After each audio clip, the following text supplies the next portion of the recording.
This episode is presented by Prize Picks. Be sure to visit prizepicks.com or use the app today. And be sure to use the code BTJ for a $100 deposit match when you sign up.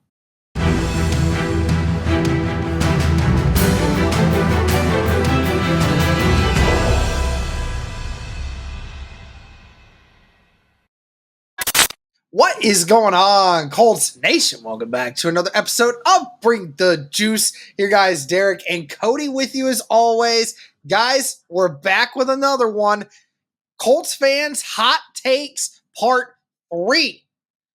Trace, all right, here we go. We got another one here, guys. You guys gave us a bunch on Twitter, and we said we were going to put this into a bunch of compilations here, and we got a few more of them here for you guys. So you guys were bringing some of the heat, and we're going to talk about it and whether or not these are actually fire hot takes or if they were actually pretty understandable. But Cody, I think the last one we did got a little bit more spicy. I think you would agree. I'd agree with that one. That was wild. Yes, it was. All right, let's go ahead and hop into these. So the first one that we have here, and I think this was actually got mentioned a couple times here for the Colts, and it was the Colts will have a top 10 secondary with breakout seasons from multiple guys. So, I mean, Cody, first things first, it's a two-parter basically. You know, with the top 10 secondary, and then on top of it, I mean, multiple guys having breakout seasons. Like, who do you think the multiple guys will be? And do we actually have a top 10 secondary worthy team? I'll start with the breakout seasons. If I had to choose, like if you say multiple, I'll just say 2. So if I'm choosing 2, I'd probably say Juju Brent and Nick Cross would be my 2 candidates for that if I had to choose. Now, Jaylen Jones could be a wild card. He could be like a dark horse guy that could do that. I thought he had some nice moments last year, but I don't know if he's going to break out, but I could be wrong. So those would be my top 2, with Jaylen Jones kind of being my wild card / dark horse to do that. But I think for me, I mean, this would be a best case scenario, right? For the Colts, like absolutely. This would be like flying in the face of everybody who said the Colts secondary is going to be the worst in the league. The Colts, we saw people who even said the Colts are going to give up the most yards and points in NFL history. Like, that's how people are feeling about this secondary. Now, obviously, like, whoever this is who said this, I mean, they kind of are more confident in it. And while I think for me, Derek, I think this is a little bit, top 10's a little bit rich for my blood, I would say I'm somewhere in the middle when it comes to, you know, both of those takes, from they're going to be the worst in the league to they're going to be the best in the league. I think there's a middle ground that I fall in where I can say that, okay, now you finally kind of know a little bit more who your secondary guys are going to be, right? Because we know the flux you had last year, right? Juju Brent, if he can stay on the field, I think he's just going to get better. Same with Jaylen Jones. And so while I do think there is an opportunity here for some of these guys to break out, it's hard for me to say top 10, right? I could be talked into middle of the pack right now just because of the inexperience, but I don't know, top 10, while I would certainly love to eat my words, I don't know if I can go quite there, Derek. Yeah, I mean, this is hot take. This is definitely hot take. I will say this, though. I would definitely argue that the main reason the Colts secondary was so bad the previous year is because of the injuries. There was a ton of injuries, Cody, throughout this year and that year, and it was so bad. I mean, you had corners that nobody had ever heard of before playing on there. The Colts were down to they were moving Ronnie Harrison. I mean, they were moving people from Harrison. Yeah, they moved Harrison from freaking linebacker to safety just to be able to, you know, try and get him to move places, you know, because they were having to move guys around so much. I mean, it was a weird time last year with a lot of injuries, and on top of it, again with the Colts, yes, they got a lot of sacks last year, but again, like we said, the pressure-wise was not great that previous year. So you now brought in Latu, who you hope will eventually be a much more consistent pass rusher, which can help with the secondary as well.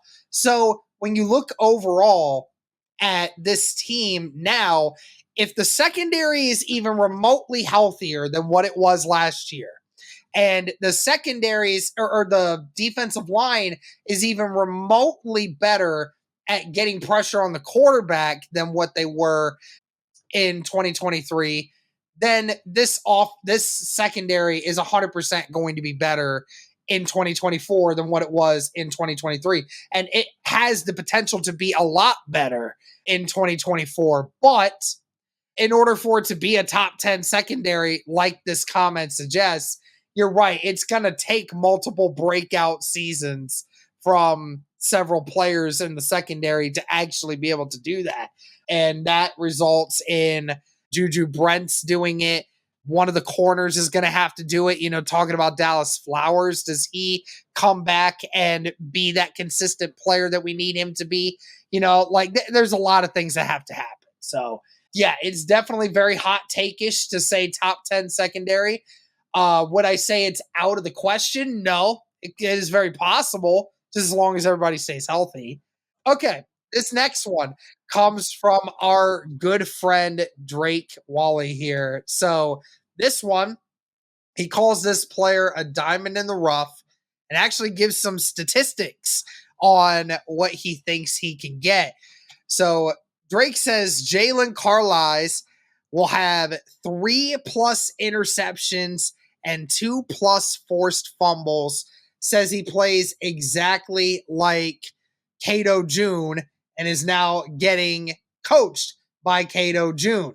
So those are the numbers. What do you think? Carly's with 3+ interceptions and 2+ forced fumbles? Woo, Drake's bringing in the heat, man.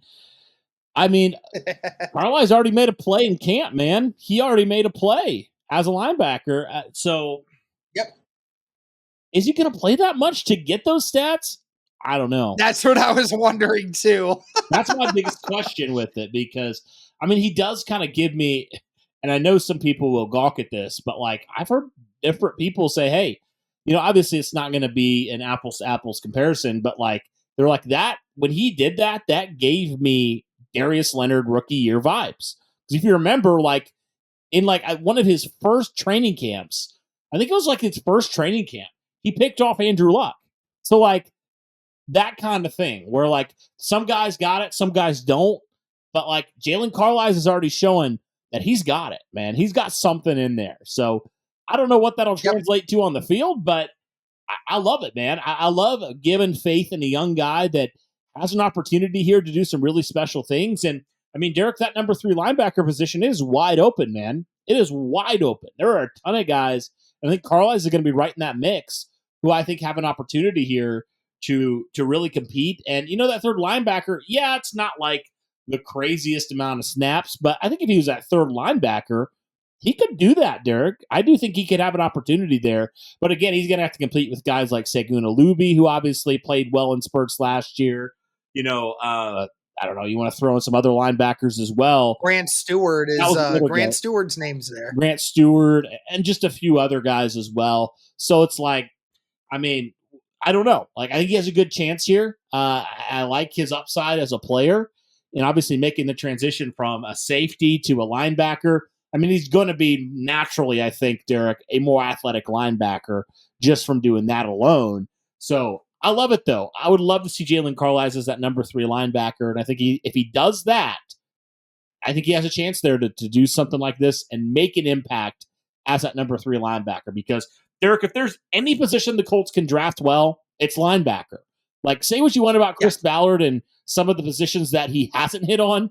One position he has hit on is the linebacker position. So, yeah, I mean, that's why I don't think this is too crazy of a take, honestly. So I'm excited to see Jaylen Carly in action, and I would love to see him make an impact his rookie season. Yep, I agree with pretty much everything you said there. It just all depends on how much play time he actually gets. And It's going to be tough to get those. It's tough to get those kinds of numbers even when you're a starter, let alone, when you're being a third linebacker, and there's only a few packages that really you'd ever see three linebackers go in there. But Carly's, again, being a safety linebacker hybrid, you never know. Maybe there's something better for him. Maybe there's different packages you can throw him into that, maybe that does play into that, but if he does get something like that, that'd be great. I don't know if it'll happen, but that's definitely a possibility. All right, next one here. Josh Downs cracks 1,000 yards next season. I'll just start with this one, Cody. I think this is like spice meter up to like almost 10. I really like Josh Downs. Do not get me wrong, and I do believe that he definitely has some good things going for him. But I will say that obviously with Michael Pittman being the clear number one favorite there, and with the problem you have, Cody, with the 1,000-yard thing is the 1,000-yard reception thing typically only goes to players that are the number one guy at what they do. And while Josh Downs is really good, he is not the number one on the Colts right now. Michael Pittman will be that number one. And especially for slot wide receivers, what we deem as slot wide receivers, one of the more recent ones I can think of was before Devontae Adams went to the Raiders. Look at what Hunter Renfrow did, right? They didn't have a true outside wide receiver number one. So Renfrow became that guy that just had that 120 receptions for over 1,000 yards because he was the one getting targeted all the freaking time. Now, Josh Downs 100% can get close to it. I mean, how many yards did he have his rookie year? I mean, he was close to 700, was he not? He was close to 800. It was close to 800. Okay, so yeah, I mean, I don't think that it's out of the realm of possibility, but with Michael Pittman being who he is, Alec Pierce's production seeming to increase next year with Anthony Richardson as quarterback, and with Adonai Mitchell now being a part of the mix, it just seems very unlikely that Josh Downs would break 1,000 yards. Couldn't disagree more with you, Derek. Couldn't disagree more with you. Okay. You are contradicting yourself because you said in the previous video, you said that slot guys typically they get a lot of targets, right? Josh Downs had 98 targets last year, and he didn't even he had multiple games because of that injury where he didn't really get thrown the ball. Yet he still almost had 800 yards receiving with Gardner Minshew, mind you. So I get what you're saying. I understand. But I also look, it's like Josh Downs is going to get his own, man. He is going to get his own because Michael Pittman, he had over 100 catches. Josh Downs still had about 100 targets. So for me, I'm like, that is absolutely a possibility because Josh Downs is only going to get better. They'll actually have a legitimate quarterback next year. So for me, I don't think it's too crazy. I don't think it's too crazy because he's going to get a lot of volume. He's done that ever since he's been at North Carolina. And this dude, clearly, when you throw him the ball, he can make plays after the catch. So I think Josh Downs, despite the fact that there will be more mouths to feed, I think he's critical to what the Colts do offensively. So I think he's going to get more opportunities with the natural amount of targets he's going to get to crack 1,000 yards. So I don't think it's too crazy, to be honest with you. I think there's room in this wide receiver room for another 1,000-yard receiver. I do. I would love nothing more. I would love nothing more. I don't think it'll happen, but I would love nothing more than that. So, we have to disagree Josh sometimes. Downs certainly has that possibility. We got to disagree sometimes, all right? That's just kind of part of it. Yes, we do. So. We do have to disagree sometimes, but hey, listen, I'm all for Josh Downs proving me wrong. I mean, he proved a lot of people wrong last year, and he definitely can prove a lot of people wrong this year as well. Josh Downs, if All you're right. listening to this, Josh Downs, clip this and save it, and then we'll come back to it Save next year. it, use it as motivation. Yeah, do it. Because we both love you very much. We're glad you're an Indianapolis Colt.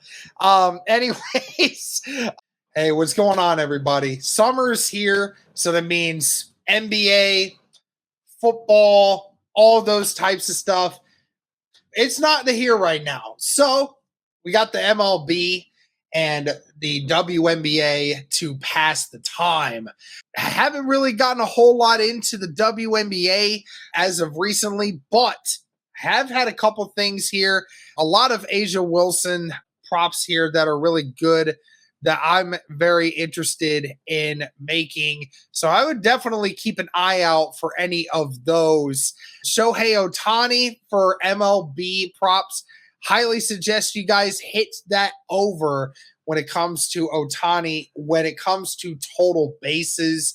Anytime you can get a chance to get Ohtani, especially even with just a 1.5 or 2 total bases, definitely want to try and take advantage of those. Because all it takes is one good hit from Shohei Ohtani to get you above that number. So definitely would encourage you guys do that. Be sure to download the app today and use code BTJ for a first deposit match up to $100. Again, download the app today and use code BTJ for a first deposit match up to $100. Again, it's sponsored by Prize Picks. Pick more, pick less. It's that easy. All right. So the next one here, the Colts grab 13 wins next year, Cody. Very hot take-ish for me. I think I said that we were going to probably win 10 games this next year. 11, honestly, would probably be 12 would probably be my cap. I don't know if I'm willing to suggest that they get 13 wins because that's very difficult to do. I think who got 13 wins last year? The Ravens? Yeah. I mean, I don't even know if they did. That would mean probably top 2 seed, probably, I would think. Yeah. Yeah. So I'm going to look at this. Okay. So the only team in the NFL that got 13 wins last year was the Ravens. Okay. So now in the NFC, there were 3 teams that got 12 wins, but the only team in the NFL last year that got 13 wins was the Ravens. So that's to suggest that the Colts would be one of the top 3 best teams in the NFL next year in the regular season, Cody. That's what that would suggest. That's tough, man. I don't know if I'd go 13. I'm right around 10 or 11 to me, Derek. 13, yeah. I guess for me, I want to see if Anthony Richardson can, number 1, stay healthy, and number 2, actually show that he's a top quarterback in the league, because we didn't get to see that. We saw a glimpse, but again, Anthony Richardson's still raw. He's still got to grow and learn, and and I see people that say he's going to be MVP next year, and I'm just kind of just let him play. Don't put that expectation on him. Just the standard right now is just be on the field and grow as a player, right? So, I mean, I do think that element, that you were missing last year with the vertical passing game, certainly, you're going to get that this year, and you're going to get more on the ground, just naturally. But I don't know if it's going to be something where you're all of a sudden you go from 9 wins to 13. I just don't know if that's a realistic thing to me. So I'm probably going 10 or 11. I think if you are able, all goes well, and some of these young guys pan out and stay healthy, I do think certainly there's an opportunity for you to improve on your win total for sure. But you are facing a lot of tough competition this year. So, even tougher than last year. So, I do think that even though you're getting some guys back and healthy, you're still going to have to face some of the top teams in the NFL this year. So it's going to be tough sledding for certain stretches of the season. Absolutely. All right. Last hot take. All right. This video. Let's do it. And this one's interesting here, Cody. So here we go. And the terminology that was used for the comment, I'm not putting it in for the way they said it, but this is basically just quote unquote, Juju Brent isn't a good cornerback, was the basic emphasis of the comment. Again, Cody, I know that Juju Brent is only a second-year player, and there's a lot more to learn about Juju Brent. But what do you think about the notion that Juju really isn't all that great? How do we know that? Like, how do you know if it was the opposite? I would ask the same question. How do you know if he's a good or not good cornerback? You haven't seen him on the field consistently. And also, he's a young player. Like, he's like you said, he's Right. only entering year 2. Last year was his rookie season. Like, can you imagine, Derek, if we judged every single player off of their first season? Like, how many players that turned out to be really good would we have just discarded at this point? Like, so until they're in years 3, 4, for me, I don't like comments like this because it's too early. You just can't tell right now, especially with guys who were rookies last year. Like, you just can't determine based off of 1 year if they're good or not. Like, I just don't like that very like definitive statement. It's not definitive. It's not. And I would also go against the comment and say, like, what makes you believe that that's truly the case? Because last year, when Juju actually was healthy, outside of Kenny Moore, truly, what cornerback was actually better than Juju Brent last year? Tell me, who actually played better than Juju Brent last year on the outside? Better than, I mean, Kenny Moore obviously is the best cornerback that we have, but nobody played to the peak level of Juju Brent. His first game against Baltimore had multiple pass deflections and a forced fumble that resulted in the Indianapolis Colts being able to score off of, and had to be tasked to guard Davante Adams in their game against the Raiders. And yes, Adams did have, I think it was like 12 receptions for 130 yards, but those were the only yards that the Raiders got offensively for the majority of the game anyways, because Davante Adams was the only person getting targeted in the whole game. I mean, Davante Adams got targeted 22 times in the game, for gosh sakes. Like, I mean, of course, if Davante Adams gets targeted 22 times, I don't care what corner is guarding him. He's going to have 100 yards receiving because Davante Adams is the elite of the elite. But basically what we're insinuating is Davante Adams did not dictate the game for the Las Vegas Raiders in that. Juju was tasked at the end of the game to go out there and defend him one-on-one. And we kept talking about it. He reminded us of Gilly Lock from the previous year. You know, that last minute, hey, go and do what you need to do, my friend. Go out there and be that guy. And he was that guy for a good chunk of it. I mean, clearly Juju needs to show more if he wants to be the future of the franchise, no doubt about it. But to insinuate he's not that good, like, you have no evidence to support that claim. You have no evidence of that. Well, I also look at, like, why judge rookies off of their mistake? Obviously, you want to hold everybody accountable, but, like, especially rookies, like, the time to make mistakes is your rookie season, right? When you're young. Yeah. You got to learn from that. Like, that's any player anywhere. Right? That's how it goes. You know, like, you can have really tough seasons as a rookie, but you can turn it around. So I just, especially like for me, even like year 2 guys, like, it's so tough to say definitively they're not good. You know, or they're great, you know, unless they're like consistently being an all-pro player at that point, you know, it's tough to say.